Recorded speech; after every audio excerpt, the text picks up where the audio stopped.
Hello थ्रियन family, कैसे हो आप सब लोग। आई होप कि आप सभी लोग बढ़िया होंगे और आप सब लोग को बढ़िया होना भी चाहिए। तो फटाफट से अपने एपिसोड को एक्सप्लेन करना स्टार्ट करते हैं, लेकिन उससे पहले लाइक कर दो, कमेंट कर दो, सब्सक्राइब भी कर लो। एक प्यारा सा कमेंट हो जाना चाहिए। ईयरफोन कान में घुसेड़ लो और खाने की थाली सामने रख लो। कोई कह रहा था रात के 11 बजे खाना कौन खाता है। मैं खाता हूँ भाई। ये सब वीडियो अपलोड करने के बाद ही मैं खाना खाता हूँ, क्योंकि 8 या 9 बजे बैठता हूँ। अब 9 बजे से वीडियो बनाना बैठा तो जब तक वीडियो कंप्लीट नहीं हो गया तब तक कंटिन्यू बोलना है। उसके बाद वीडियो को बनाना है और उसके बाद अपलोड करना है। तो जब उसके बाद फ्री टाइम मिलता है तब जाके मैं खाना खा पाता हूँ। और 9 बजे इसलिए बैठता हूँ क्योंकि लाइट ही 9 बजे आती है। अब सेकंड चीज, किसी ने पूछा था कि जो जियो जियो थी वो एक स्टार डाउसेंग थी, तो वो अब तक डाउडी क्यों नहीं बनी। देखो, डाउसेंग के स्टार में ब्रेक थ्रू करना ठीक है, लेकिन डाउडी पहुंचने के लिए ओरिजिन क्वी की जरूरत है, जो डुकी कॉन्टिनेंट के अंदर काफी लो है। लो क्या थी ही नहीं, बट जियो यान के बाद वहाँ पे कुछ जो ओरिजिन क्वी है वो पहुंच गई है, तो भी डाउडी पे ब्रेक थ्रू करना थोड़ा मुश्किल है।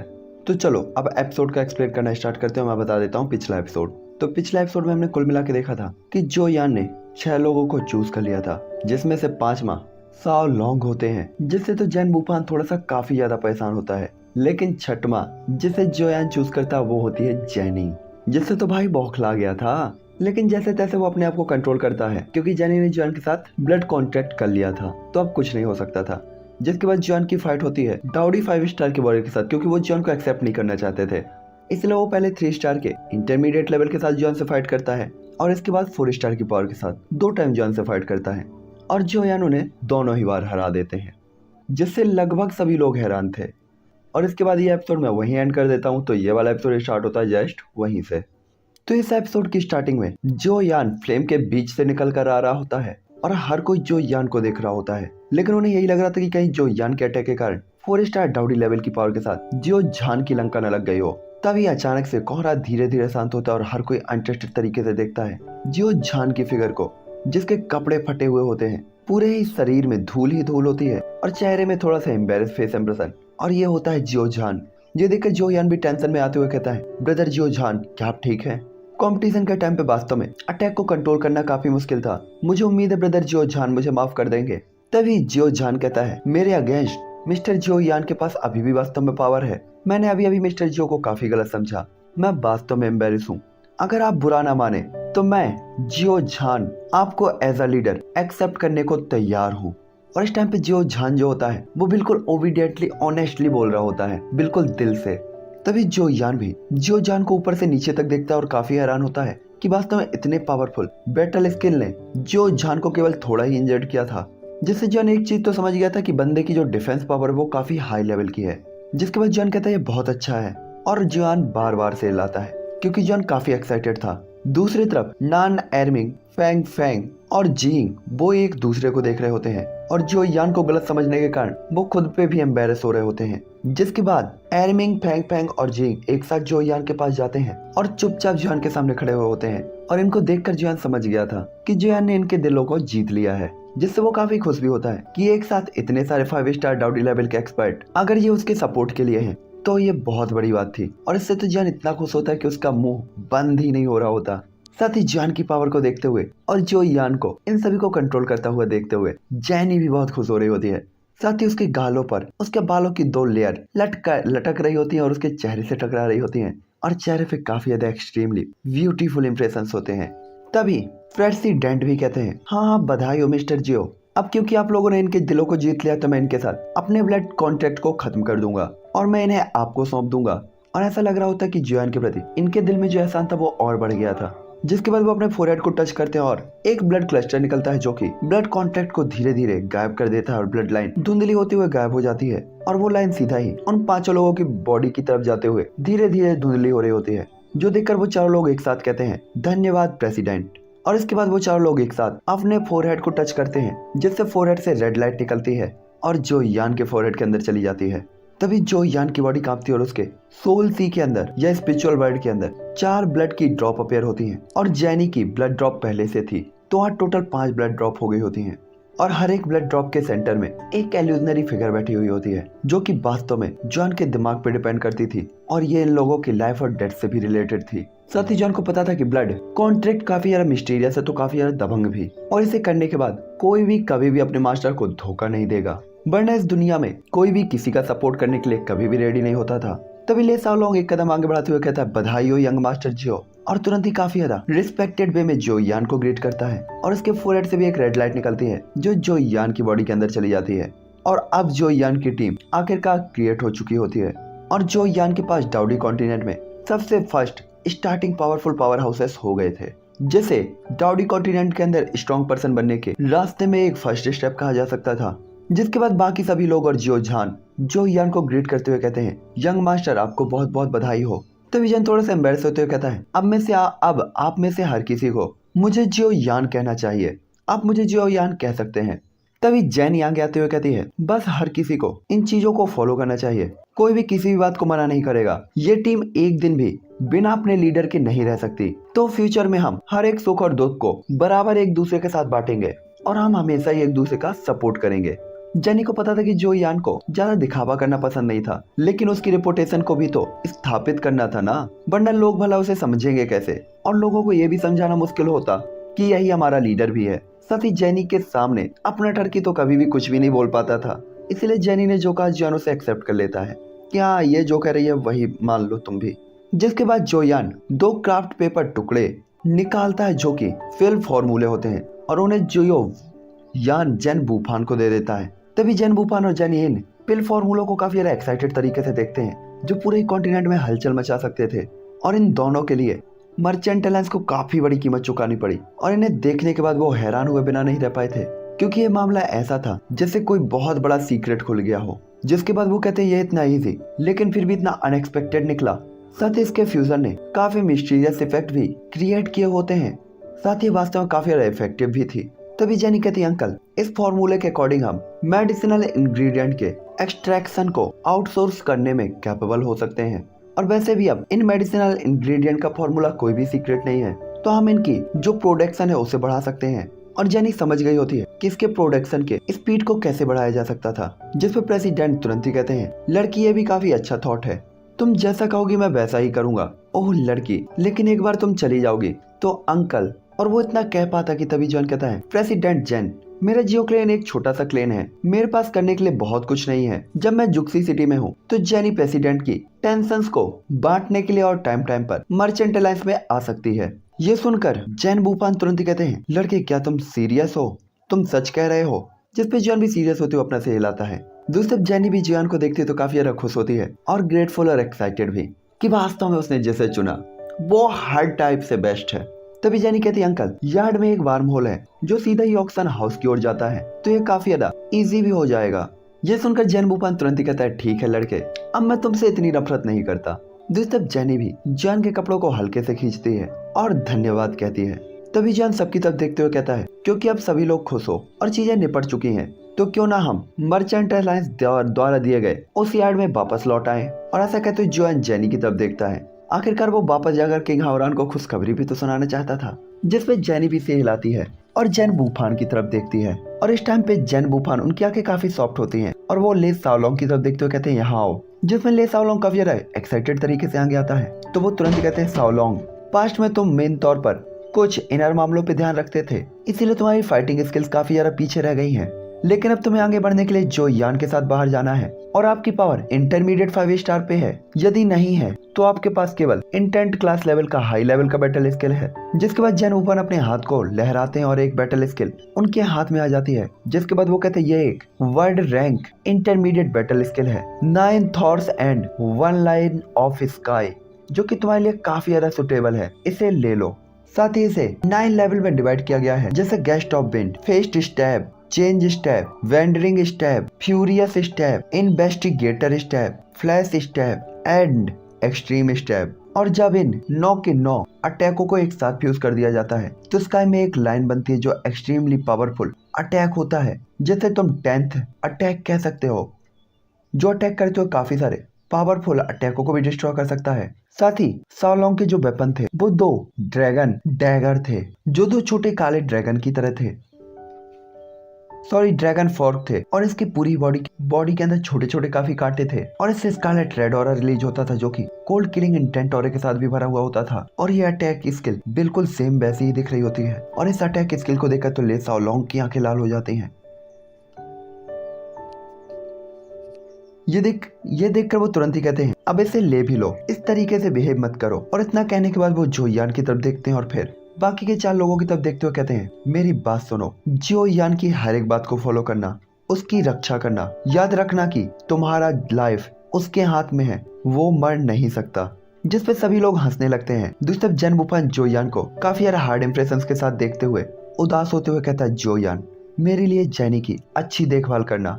जिस पे जॉन थोड़ा सा एम्बेरस होते हुए कहता है प्रेसिडेंट चिंता ना करें, जब तक जोयान आसपास है किसी को भी जैनी को कुछ भी कहने की इजाजत नहीं, ना ही कोई उसे धमका सकता है। ये सुनकर तो जैनी का चेहरा शर्म से लाल हो जाता है, साथ ही आंखों में एक्साइटमेंट और हैप्पीनेस को देखा जा सकता था।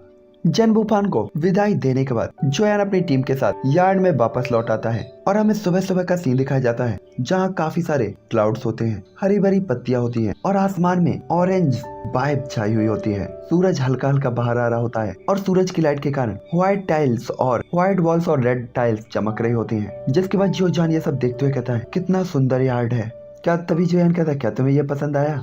अब से यही तुम्हारा घर होगा, तुम जहाँ चाहो वहाँ रह सकते हो। इस टाइम पे जॉन काफी अच्छे मूड में था। ये सुनकर तो सभी लोग काफी ज्यादा खुश होते हुए कहते हैं ये बहुत अच्छा यंगवाश है। और जिंग सबसे पहले रिएक्ट करती है। आखिरकार लड़की को हमेशा ही मोस्ट ऑफ ब्यूटीफुल चीजें और सुंदर चीजें पहले ही अट्रैक्ट और इफेक्टिव करती थी। जिसके बाद जो झान, एरमिंग, फेंग और बाकी लोग भी इन चीजों को काफी अच्छा फील करते हैं। साथ ही उन्हें काफी अच्छा भी लग रहा होता है क्योंकि वो काफी लॉन्ग टाइम से मर्चेंट अलायंस के अंडर काम कर रहे होते हैं। लेकिन ये भी कहा जा सकता था कि ये सिर्फ एक गार्ड की तरह था। मर्चेंट अलायंस अभी भी बहुत बड़ा था और उसमें काफी टैलेंटेड लोग थे। हालांकि कुछ लोगों की पोजीशन ऊंची नहीं है और वो जो कर सकते हैं वो लोगों की रक्षा या कि मर्चेंट अलायंस को सिक्योर। लेकिन अब जोयान को फॉलो करते हुए उन्हें एक कैपेबल पर्सन माना जा सकता है। साथ ही जोयान काफी यंग है और काफी टैलेंटेड भी, और उसके टैलेंट को देखते हुए डाउडी कॉन्टिनेंट के अंदर उसकी एक पोजीशन होनी तो पक्की थी। लेकिन हमेशा ही पावरफुल पर्सन की जो जर्नी होती है और रास्ता होता है तलवारों और कठिन टेस्टों से भरा हुआ होता है। और उन्हें लग रहा था कि शायद जोयान के एक्सपीरियंस के साथ वो लोग भी अपने पावर को तेजी से बढ़ा सकते थे। साथ ही हमेशा जो कि वो लोग अकेले रहते थे, आज यहाँ पे 4-4, 5-5 या कि 6 के ग्रुप में थे, जिससे वो लोग काफी खुश थे कि आखिरकार वो एक यूनाइट टीम में भी वर्क कर रहे हैं। दूसरी तरफ जैनी वो भी सभी लोगों को देखकर काफी सेटिस्फाइड होती है कि यहाँ पे हर कोई जोयान को स्ट्रॉन्ग पर्सन बनाने के लिए काफी ज्यादा एक्साइटेड था। बिल्कुल हर किसी की जिद थी कि उन्हें जोयान को अब फॉलो ही करना है। साथ ही जैनी खुश भी इस चीज से होती है और सेटिस्फाइड इस चीज से होती है कि उसने जो फैसला किया वो फैसला गलत नहीं है। तभी जोयान लोगों को लीड करते हुए उन्हें कहता है सभी लोग अंदर जाएं और चारों ओर अच्छी तरीके से देखें, जिसे जो भी जगह पसंद आए वो उसे ले सकता है। तभी दूरी पे किंग हावरान भी तेजी से आगे बढ़ते और कहते हैं हाँ ब्रदर, तो आखिरकार आप आ गए, आप कैसे हैं, आपने क्या हासिल किया? ये सुनकर जोयान भी जल्दी से किंग हावरान की तरफ जाता है। साथ ही जोयान के पीछे 6 5 स्टार डाउडी लेवल के वॉरियर भी जोयान का पीछा करते हैं। तभी किंग हावरान कहता है ब्रदर, तुमने केवल 4 ही लोगों को चूज क्यों किया? तुम्हें तो 6 लोगों को चूज करना था। इस टाइम पे किंग हावरान काफी ज्यादा हैरान होता है क्योंकि जेनी और साओलोंग उनकी तो आइडेंटिटी वो जानता था, इसीलिए वो लग रहा होता है कि ये दोनों तो जोयान के ग्रुप में शामिल नहीं होंगे भाई। तभी जोयान कहता है सब कुछ सही है बिग ब्रदर, और अपनी आंखों के कोने से जेनी और ले साओलोंग की तरफ देखता है। तो किंग हावरान अचानक से चौंकते हुए कहता है क्या तुम सीरियस हो? जिसमें जोयान थोड़ा सा एम्बेरस होते हुए से हिलाता है। तो किंग हावरान तो लगभग डर ही जाता है। उसे ट्रस्ट ही नहीं हो रहा था कि ये बंदा जैन वूफन के लेफ्ट राइट दोनों हैंड ले आया और उसने इतनी आसानी से इन दोनों को दे भी दिया। वो इतना ग्रेटफुल कब से हो गया? तभी जान से हिलाता है और कहता है ये सब जैनी के लिए धन्यवाद है, वरना मेरे पास इतनी स्ट्रेंथ थोड़ी थी। साथ ही जॉन काफी ज्यादा ऑनेस्टली रिप्लाई करता है। तभी किंग हावरान जैनी की तरफ देखता है तो थोड़ा से हिलाता है और वो थोड़ा सा उदास भी हो जाता है। लेकिन तुरंत ही उसकी आंखें साइन होती हैं और वो जॉन के कंधे को थपथपाता है और कहता है भाई, तुमने तो बहुत पैसा कमाया है क्योंकि अब यहाँ पे जैनी तुम्हारी मदद करने के लिए है। तो मुझे लगता है कि घर के मामलों को अब तुम संभाल सकते हो और अपना ख्याल रख सकते हो। अब मुझे कोई चिंता नहीं। तभी जॉन भी स्माइल करते हुए इन सभी नए लोगों को किंग हावरान के साथ मिलाता है। जिसके बाद जॉन बताता है जियो झान, Xiao Tian tiger clan, power 5 star फीक डाउडी, फिर ये है नान एरमिंग बिच डायमंड ट्राइब, इसकी पावर भी 5 स्टार के इंटरमीडिएट लेवल पर है। फैंग ह्यूमन ट्राइब, गैंग फैंग ट्राइब 5 स्टार के लेट स्टेज की पावर। फिर ये है ईइंग जीइंग डेमन क्लेन, पर्पल डेमन मीजू, पावर 5 स्टार इंटरमीडिएट लेवल। ये देखकर किंग हावरान कहते हैं अरे बुरा नहीं, तो ये सभी लोग 5 स्टार लेवल के पीक और इंटरमीडिएट लेवल पर है, ये तो काफी अच्छा है। डेमन एम्पर को अपनी तारीफ करता हुआ देखकर वो चारों लोग तुरंत ही उन्हें ग्रीट करते हैं और अपने दिल में ज्यादा सोचने की हिम्मत नहीं करते, क्योंकि उन्होंने र्यूमर्स को सुना था कि डेमन एम्पर और जॉन के बीच में सच में काफी अच्छे रिश्ते थे। जिसके बाद किंग हावरान कहता है, आपके पास डेमन ट्राइब के भी 2 लोग हैं, ये सच में काफी अच्छा है। और ऐसा कहते वो हंसने लगते हैं। हालांकि जैसे ही जॉन कुछ बोलने ही वाला होता कि तभी एक आवाज आती है, लिटिल लायर। और ये चांदी की घंटी जैसी आवाज किंग मुयर की होती है, जो कि उड़कर किंग हावरान के पास पहुंचती है और थोड़ा सा उदास होते हुए जो यान की तरफ और जैनी की तरफ देखती है। इस टाइम पे किंग मुयर ने सिल्वर कलर के कपड़े पहने हुए होते हैं और उसका चेहरा थोड़ा सा उदास होता है, लेकिन फिर भी वो काफी अट्रैक्टिव लग रही होती है। आंखों में फुर्ती और चालाकी थी, मतलब काफी होशियार थी और थोड़ी सी शरारत भी। जिसके बाद वो तुरंत ही कहती है, लिटिल लायर, जब तुम वापस आए तो तुमने मुझे क्यों नहीं बुलाया? ये देखकर जॉन तुरंत ही कहता, मैं अभी अभी यहाँ आया और आते ही मैं बिग ब्रदर के साथ बात करने लग गया। तभी किंग मुयर थोड़ी सी उम्मीद के साथ जो यान की तरफ मुंह फुलाते हुए कहती है, और कैसा रहा लिटिल लायर तुम्हारे सबऑर्डिनेट्स, इसके बारे में क्या? तभी जो यान किंग मुयर को भी एक एक करके अपने सभी सबऑर्डिनेट्स के साथ इंट्रोड्यूस कराता है। ये देखकर जियो जान और बाकी सभी लोग किंग मुयर को ग्रीट करते और कहते हैं, प्रणाम मिस किंग। तभी किंग मुयर अपना सिर घुमाती है और उसकी आंखें जैनी के ऊपर रुक जाती हैं और जैनी को देखकर उसे अपने दिल में थोड़ी सी खटास फील होती है। लेकिन जो यान के इंट्रोडक्शन के बाद किंग मुयर और भी हैरान थी। उसने सपने भी नहीं सोचा था कि जैनी वास्तव में जो यान के सबऑर्डिनेट बनने के बारे में चूज करेगी।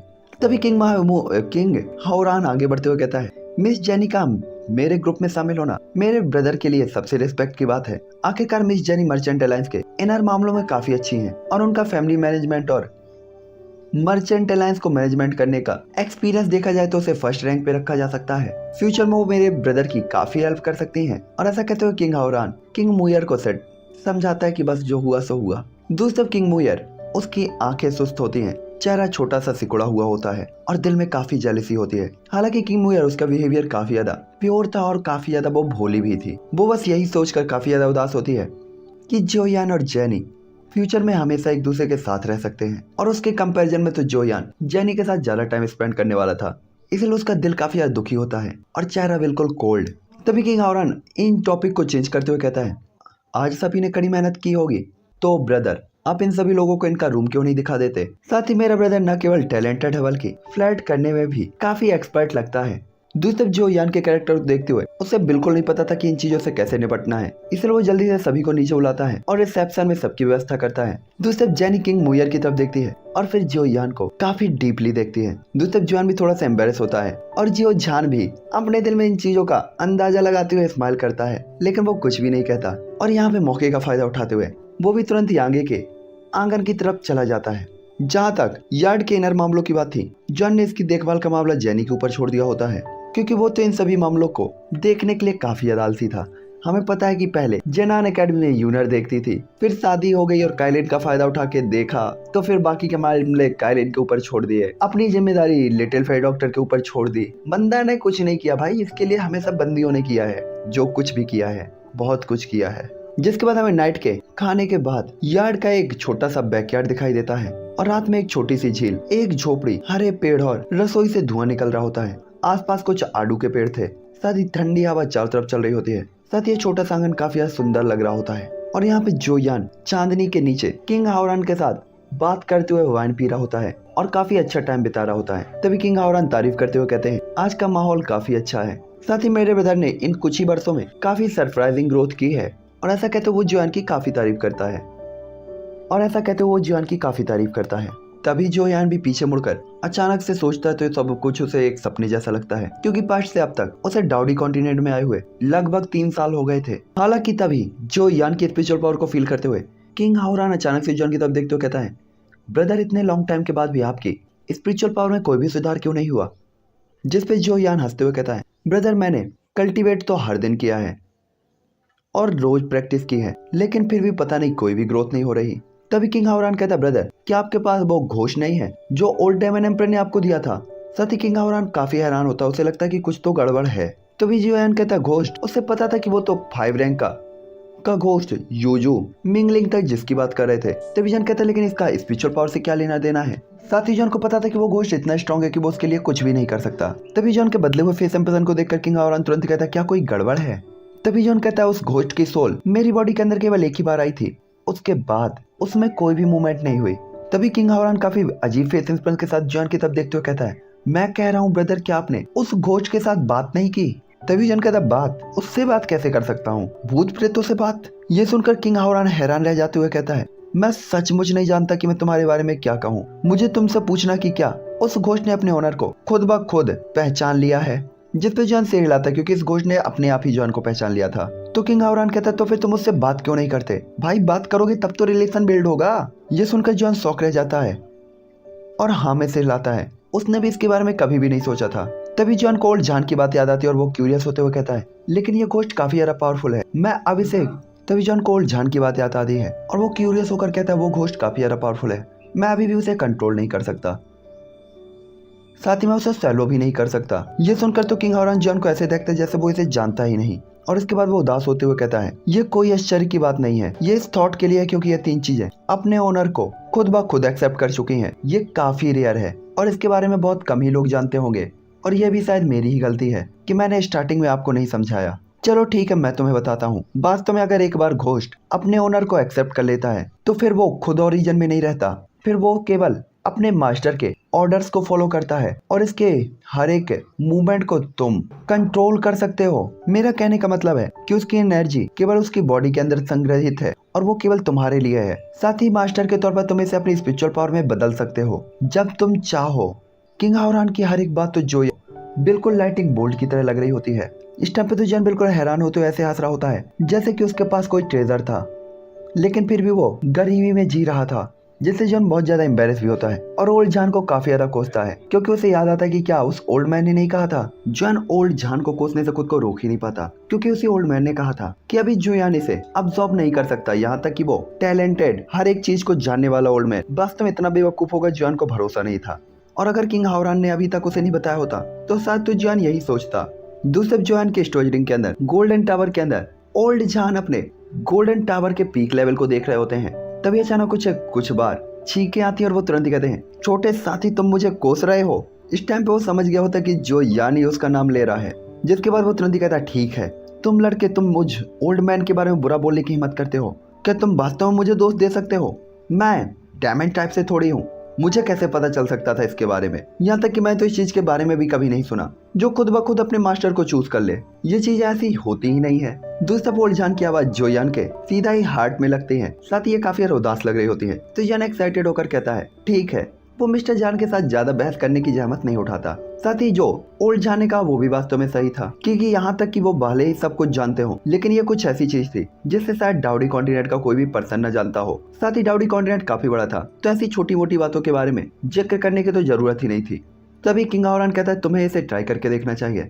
तो जॉन भी अपना सिर हिलाता है और जो यू मिंगलिंग के साथ बात करने की कोशिश करता है, लेकिन उसके डेंटियान में जो यू मिंगलिंग कोई भी रिप्लाई नहीं करता, जिससे जॉन काफी हैरान हो जाता है और कहता है, ये कैसे हो सकता है?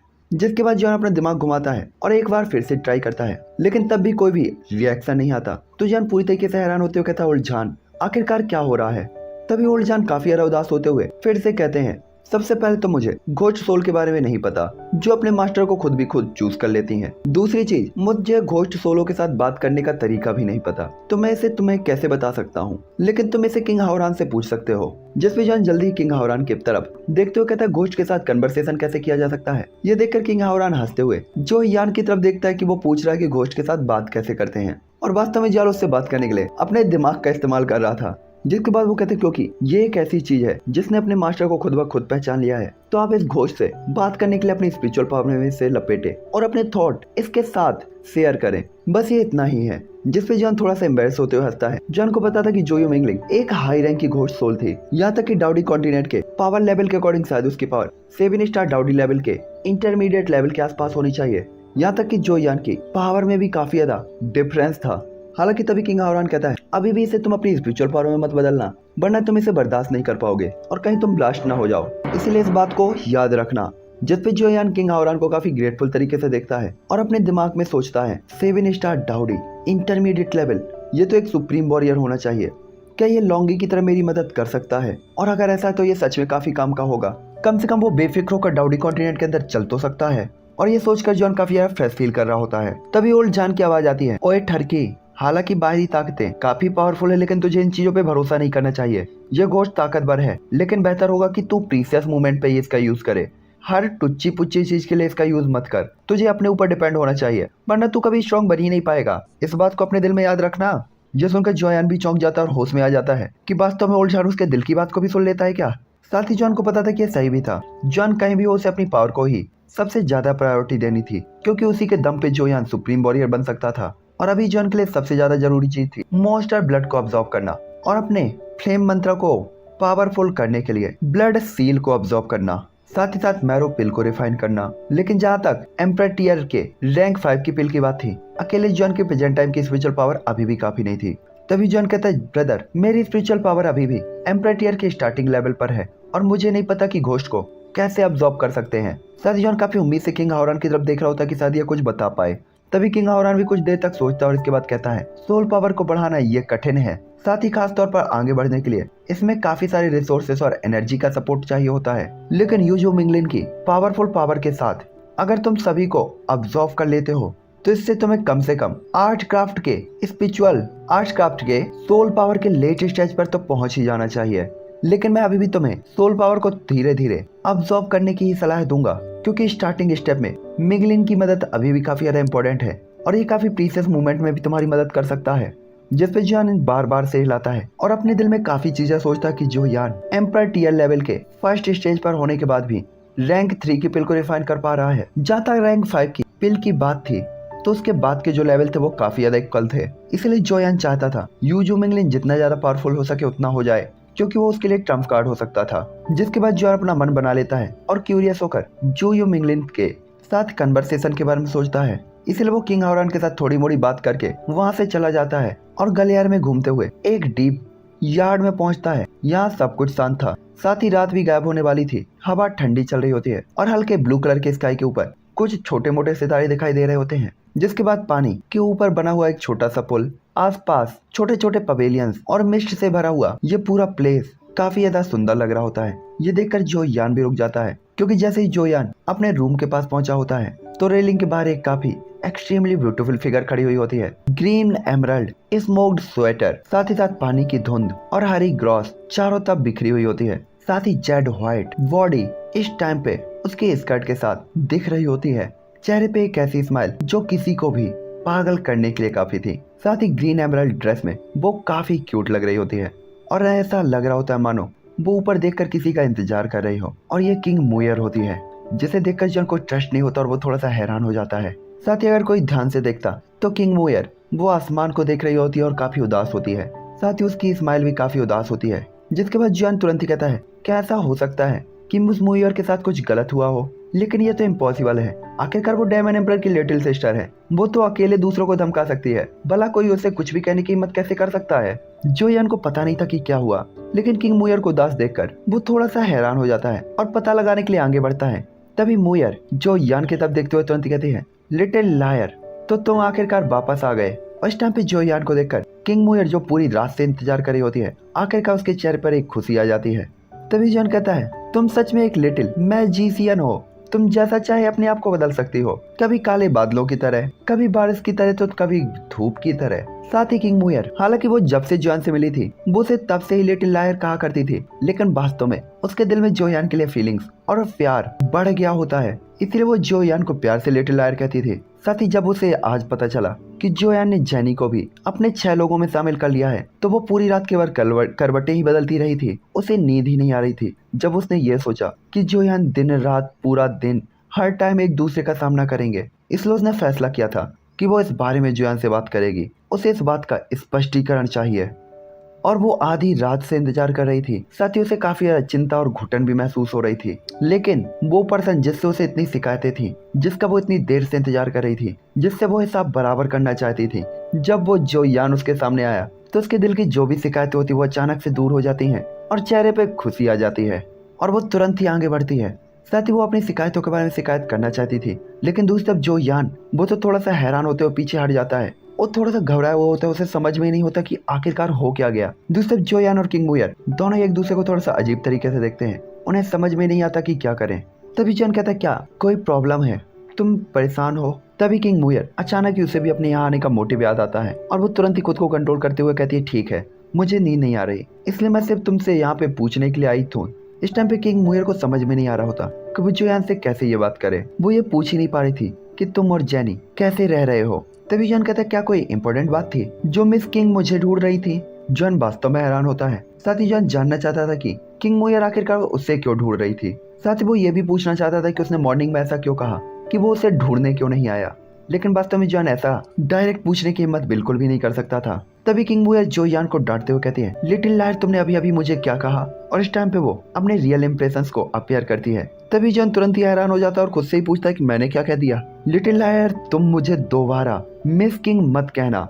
और ऐसा कहते हो किंग मुयर जोयान को डांट रही होती है। ये देखकर तो जोयान हैरान हो जाता है कि अब इस लड़की को क्या हुआ। इसलिए जॉन कहता है तो फिर क्या कहा जाता है तुम्हें, मुझे किंग मुयर कहो और निश्चित तौर पर किंग ना भी कहोगे तो भी चलेगा। साथ ही ऐसा कहते हुए उसके गाल थोड़ा सा लाल हो जाते हैं भाई। दूसरी तरफ जोयान तो मौके पे ही फ्रीज हो जाता है। उसे तो ये एक ड्रीम जैसा लग रहा होता है। जिसके बाद वो धीरे से पूरी हिम्मत के साथ कहता है मुयर। ये सुनकर तो किंग मुयर स्माइल करती है और उसे तो ये आवाज तरह तरह की साउंड वेव के साथ 50-60 बार सुनाई देती है, जैसे हमारे बॉलीवुड के पिक्चरों में सुनाई देती है जब कोई चिल्लाता है आई लव यू। फिर वो साउंड वेव 5-6 बार यहाँ से वहां से, पहाड़ से टकरा के, पानी से टकरा के, नदी से टकरा के सुनाई देती है, सेम वैसे ही। और इस टाइम तक जोयान के दिल में किंग मुयर के लिए काफी ज्यादा फीलिंग्स थी। भाई बड़ा दोगला इंसान है भाई, देख रहे हो हर किसी के लिए इसके दिल में फीलिंग है। साथ ही ये फीलिंग्स कभी कभी काफी मिस्टीरियस भी थी। तभी किंग मुयर आखिरकार अपने आप को कंट्रोल करते हुए कहती ही है, लिटिल लायर जेनी तुम्हारी सबऑर्डिनेट क्यों बन गई। जो यान को उम्मीद नहीं थी कि किंग मुयर वास्तव में इस क्वेश्चन को पूछने के लिए सारी रात जाग रही थी। जिसके बाद जॉन कहते हैं लड़कियां भी, इनके दिमाग को पता नहीं क्या हो जाता है। और जॉन को समझ में नहीं आ रहा था कि वो इसका रिप्लाई कैसे करे। इसलिए जॉन कहता है मुझे विभिन्न मामलों के देखभाल के लिए जेनी की मदद की जरूरत थी, जो कि मुझे काफी प्रॉब्लम से बचने में मदद कर सकती थी। इसलिए जॉन के पास कोई भी ऑप्शन नहीं होता तो वो केवल उसे सच बता देता है। और ये देखकर कि जो यान और उसके बड़े भाई ने एक ही बात कही है, किंग मुयर को थोड़ा सा शक तो होता है, लेकिन वो पूछना कंटिन्यू नहीं रखती। साथ ही आज रात किंग मुयर पहले ही काफी सेटिस्फाइड थी, इसीलिए वो जॉन के लिए चीजें कठिन बनाने का इरादा नहीं रखती थी। साथ ही एक लड़की को एक अजीब ही जानवर कहा जा सकता है, और जब वो किसी से थोड़ा सा भी प्यार करती है तो उसका थोड़ा सा भी बिहेवियर अगर वो अच्छा बिहेव करता है उससे, तो उसके लिए काफी ज्यादा इंपॉर्टेंट हो जाता है, और बाकी कुछ भी उसके लिए इम्पोर्टेंट नहीं रहता। ये देखकर कि आसमान धीरे धीरे लाइट अप हो रहा है और सुबह होने वाली है। जो यान जल्दी में था और थका हुआ, तो किंग मुयर भी थोड़ा सा चिंता के साथ जॉन को देखती है और कहती है, लिटिल लायर तुमने पूरी रात आराम नहीं किया, तुम थक गए हो, तुम्हें पहले आराम करना चाहिए, जब तुम उठोगे तो मैं तुम्हारे पास आऊंगी। ये सुनकर तो जॉन का दिल पूरी तरीके से गर्म हो जाता है। उसे ऐसा लग रहा था कि किंग मुयर न केवल मनमौजी थी, लेकिन कभी कभी ये थॉटफुल और पॉजिटिव भी लगती थी, साथ ही काफी सॉफ्ट भी। लेकिन आखिरकार ये डेमन एम्परर की लिटिल सिस्टर भी थी, जो कि बहुत ज्यादा ही बिगड़ी हुई थी। साथ ही उसकी विल पावर भी काफी ज्यादा स्ट्रिक्ट थी, लेकिन वो इस वजह से काफी निर्दोष और ऑनेस्ट भी दिखाई देती थी, और मासूम भी, साथ ही एक्सट्रीमली ब्यूटीफुल। जिसके बाद जॉन हल्की सी थकान वाली आंखों के साथ किंग मुयर की ब्यूटीफुल आंखों को देखता है और उसके बाद कहता है, किंग मुयर नहीं मुयर, तुम भी पूरी रात से नहीं सोई हो, जाओ आराम करो। ये सुनकर किंग मुयर तुरंत ही काफी ज्यादा ओबीडियंट तरीके से तुरंत ही अपना सिर लाते हुए वहां से चली जाती है। दूसरे मुयर को जाता हुआ देखकर जॉन भी थोड़ा सा उलझन में होता है, और अचानक से किंग मुयर का उसके क्लोज आ जाने का वो टाइम जो यान को याद आता है, जहाँ पे वो बड़ी मुश्किल से पीछे हटा था। लेकिन जॉन इस थॉट को दबा देता है और ज्यादा नहीं सोचता और दरवाजे को धक्का देकर अपने यार्ड के अंदर चला जाता है। कमरा काफी शानदार था और काफी अच्छी तरीके से सजाया गया था। साथ ही उसके सामने काफी पोस्ट कार्ड लिखे हुए रखे होते हैं। बिस्तर के बगल में फूलों की एक बड़ी सी थैली, और इन फूलों की स्मेल से पूरा ही कमरा महक रहा होता है। साथ ही आसपास काफी सारी पेंटिंग्स और काफी सारे प्रिंट्स लटके हुए होते हैं, और कमरा काफी आइकॉनिक लग रहा होता है। और इसी कमरे के साथ हम ये एपिसोड अब यहीं पे एंड करते हैं। नेक्स्ट एपिसोड पे हम देखेंगे कि कमरा कितना आइकॉनिक है। ओके, तो बाय बाय 3 फैमिली। लाइक से सब्सक्राइब मार देना। वीडियो में क्या पसंद आया वो भी बता देना। Okay, bye.